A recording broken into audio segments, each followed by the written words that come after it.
សម្ដេចតេជោហ៊ុនសែនប្រកាសច្បាស់ចៅរបស់សម្ដេចក៏ត្រូវចូលបំពេញកាតព្វកិច្ចយោធាដែរដោយគ្មានការលើកលែងឡើយ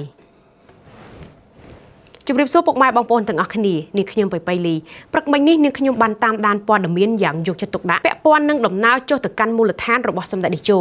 ដោយដែលពុកម៉ែបងប្អូនបានដឹងហើយថាសម្ដេចបានអញ្ជើញចុះទៅកាន់រាជធានីខេត្តជាបន្តបន្ទាប់ដែលឡែកកាលពីព្រឹកថ្ងៃទី27ខែឧសភាឆ្នាំ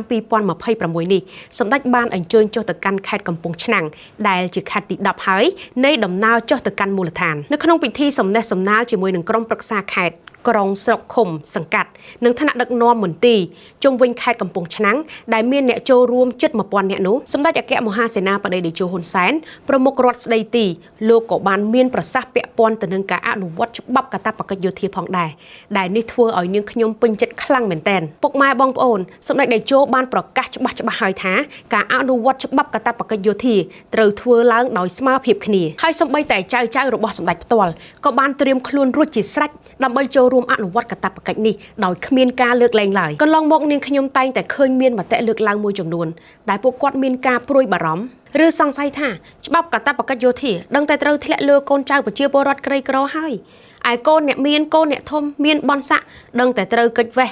បាត់ជាមិនខានជាដើមអីចឹងទៅប៉ុន្តែប្រសាសន៍របស់សម្ដេចតេជោហ៊ុនសែននៅពេលនេះបានបង្ហាញឲ្យឃើញថាថ្នាក់ដឹកនាំធ្វើជាគំរូដោយផ្ទាល់បង្ហាញពីភាពស្មើគ្នាចំពោះមុខច្បាប់គ្មានការរើសអើងគ្មានការបែងចែកឋានៈតួនាទីមិនថាជាកូនចៅរបស់ថ្នាក់ដឹកនាំឬកូនមន្ត្រីរាជការនិងប្រជាពលរដ្ឋទូទៅនោះទេគឺត្រូវតែគោរពនិងអនុវត្តច្បាប់រដ្ឋដូចគ្នានេះហើយជាអ្វីដែលប្រជាពលរដ្ឋចង់បាននិងចង់ឃើញបំផុតតើខ្លឹមសារច្បាប់នេះមានអ្វីខ្លះនាងខ្ញុំសូមជម្រាបជូនទៅកាន់ពុកម៉ែបងប្អូនដើម្បីឲ្យពុកម៉ែបងប្អូនកាន់តែជ្រាបច្បាស់ពាក់ព័ន្ធទៅនឹងច្បាប់ស្ដីអំពីកាតព្វកិច្ចយោធានេះពុកម៉ែបងប្អូនច្បាប់នេះត្រូវបានប្រកាសឲ្យប្រើប្រាស់ដោយប្រមុខរដ្ឋស្ដីទីសម្ដេចតេជោហ៊ុនសែននៅថ្ងៃទី23ខែឧសភាឆ្នាំ2026បន្ទាប់ពីរដ្ឋសភានិងព្រឹទ្ធសភាអនុម័តរួចច្បាប់ស្ដីពីកាតព្វកិច្ចយោធាមាន8ជំពូកនិង20មាត្រាច្បាប់នេះមានវិសាលភាពលើពលរដ្ឋខ្មែរគ្រប់រូបចាប់ពីអាយុ18ឆ្នាំដល់25ឆ្នាំចំពោះនារីការចូលរួមគឺផ្អែកលើគោលការណ៍ស្ម័គ្រចិត្តតែឡែកចំពោះរយៈពេលគឺកំណត់24ខែឬ2ឆ្នាំគិតពីថ្ងៃចូលតែបើករណីចាំបាច់រាជរដ្ឋាភិបាលអាចបន្តបានតែមិនឲ្យលើសពី6ខែឡើយក្នុងច្បាប់នេះក៏មានចែងដែរថាបើជនណាហ៊ានកិច្ចវេះពីកាតព្វកិច្ចយោធា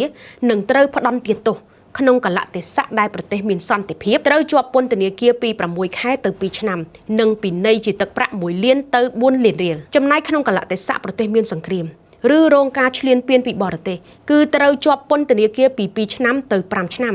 និងពិន័យជាទឹកប្រាក់4លានទៅ10លានរៀលច្បាប់នេះបានបញ្ជាក់ដែរថាច្បាប់កាតព្វកិច្ចការពារជាតិមាតុភូមិគឺជាតួនាទីរបស់កូនខ្មែរគ្រប់រូបមិនមែនជារបស់បុគ្គលណាម្នាក់នោះឡើយក្នុងនាមនាងខ្ញុំជាប្រជាពលរដ្ឋខ្មែរមួយរូបសូមសម្ដែងការគាំទ្រយ៉ាងពេញទំហឹងចំពោះប្រសាសន៍របស់សម្ដេចតេជោក៏ដូចជាប្រមុខរាជរដ្ឋាភិបាលកម្ពុជាជុំវិញការដាក់ចេញនូវច្បាប់កាតព្វកិច្ចយោធានេះដើម្បីពង្រឹងកម្លាំងការពារជាតិជាពិសេសបណ្ដុះស្មារតីឲ្យយុវជនរបស់យើងចេះស្រឡាញ់ជាតិមាតុភូមិហើយក្លាយជាខឿនការពារជាតិដ៏រឹងមាំ